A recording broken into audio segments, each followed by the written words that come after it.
Congressman Trey Gowdy joins us. Nice to see you, Congressman. Good to see you. How are you? I'm very well, and I understand late breaking today the news that on May 8th there will be hearings before Chairman Issa's committee. I assume it will be calling these whistleblowers to testify. Well, I'm not at liberty to disclose the identity of the witnesses. I will just say what I have said previously, which is it is going to be a very informational, instructive hearing. I would encourage you to follow it, and Benghazi is warming up. It is not going away, despite the efforts of this administration. What makes it informational? I'll try going around that way. Well, Greta, you were a very accomplished attorney, and I think you know that hearsay evidence not so interesting. First-hand accounts by eyewitnesses, much more compelling, much more persuasive. So I would again repeat for your audience and those who may be watching, if you also have first-hand knowledge about what happened in Benghazi, secure counsel, see Chairman Issa, get counsel, we'll have it appointed, you will be protected. So let me just say that next week will be a wonderful opportunity for us to hear non-hearsay accounts of what happened in Benghazi. I guess that leads then to my second question. Now we know that it's going to be people with first-hand account of Benghazi, so I assume that they were on the ground in Benghazi. I will make that assumption. I don't know if you have not confirmed it or not, but I'll make that assumption. But the State Department has said that they've already investigated. The Accountability Review Board, which was an outsourced group of people by the State Department, that they fully have investigated it. Are you saying that you are not accepting their investigation and that you yourself want to talk to the witnesses? Oh, that's an understatement. To say that we haven't accepted it, Greta, how in the world can you have a comprehensive review of Benghazi when you don't even bother to talk to the Secretary of State? She wasn't even interviewed by the so-called Accountability Review Board. There's a reason that students don't grade their own papers. There's a reason defendants don't sentence themselves. And there's a reason the State Department doesn't get to investigate itself to determine whether or not it made errors in Benghazi. That is Congress's job. So, yes, it would be a wild understatement for us to say we do not have confidence in the Accountability Review Board and its conclusions. All right, one thing you and I have talked to off camera on many occasions that we talk about the courtroom and how different it is that you get to ask questions until you get the answer. I mean, you get in Congress you have like 4 minutes or 5 minutes, so nothing ever gets fully developed. Have you considered sort of like, joining forces with some of your colleagues and someone taking all the time so that the questions really can be asked, rather than this sort of you do 3 minutes, the next person does 3 minutes, and we never hear what happened?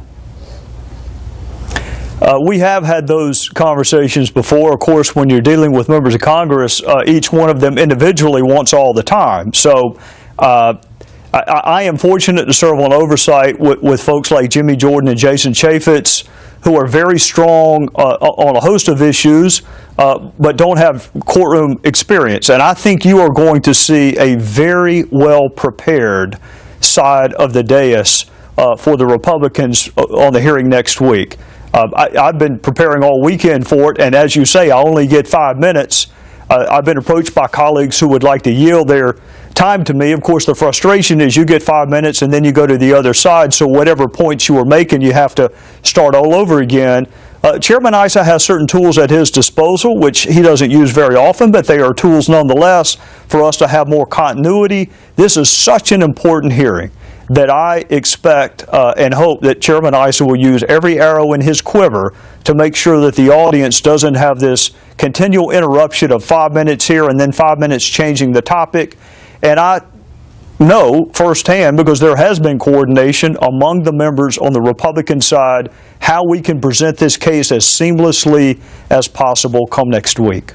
You may have heard the sound by my colleague Ed Henry asking the President today at the press conference about whether or not he was familiar with any evidence or suggestion of intimidation of the whistleblowers. The President said, and I'm paraphrasing, I don't know exactly what he said, but that he was unaware of anyone trying to block the whistleblowers from testifying.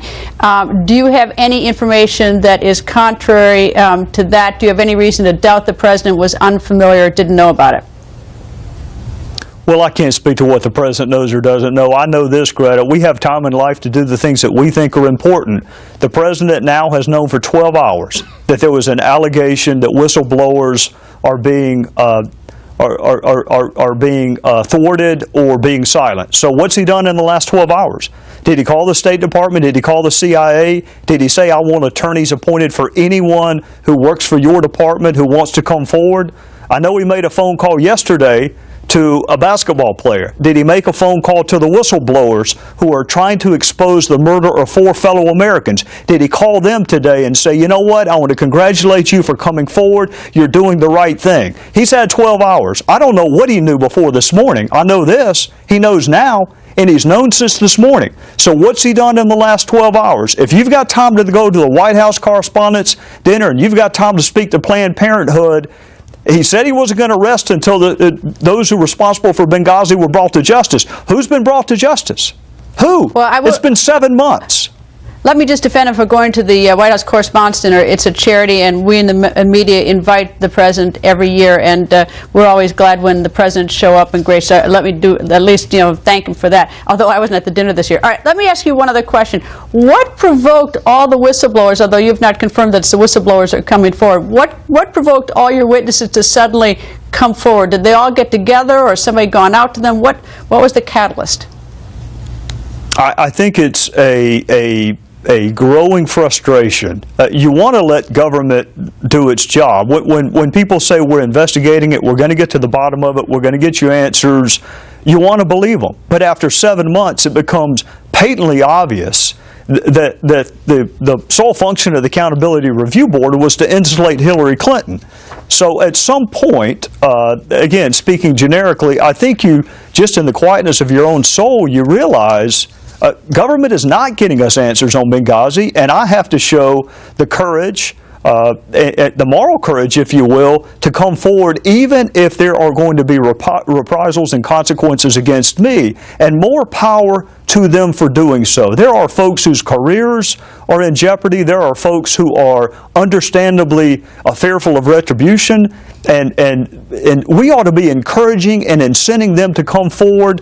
We ought to be providing counsel and access to classified information and not threats. And I think what we're going to find out next week is that this effort to delay and obfuscate and hide has been going on since shortly after Benghazi. This is not a new phenomenon. There has been an orchestrated attempt. Yes, ma'am.